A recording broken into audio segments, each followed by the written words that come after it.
உங்களுக்கான இரவு வசனம்.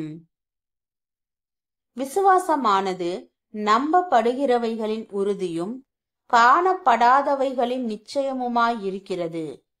அதனாலே முன்னோர்கள் நற்சாட்சி பெற்றார்கள். விசுவாசத்தினாலே நாம் உலகங்கள் தேவனுடைய வார்த்தையினாலே உண்டாக்கப்பட்டதென்றும், இவ்விதமாய் காணப்படுகிறவைகள் தோன்றப்படுகிறவைகளால் உண்டாக்கவில்லை என்றும் அறிந்திருக்கிறோம். விசுவாசத்தினாலே ஆபேல் காயினுடைய பலியிலும் மேன்மையான பலியை தேவனுக்கு செலுத்தினான். அதனாலே அவன் நீதிமான் என்று சாட்சி பெற்றான்.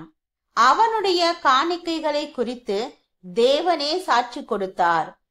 அவன் மரித்தும் இன்னும் பேசுகிறான்.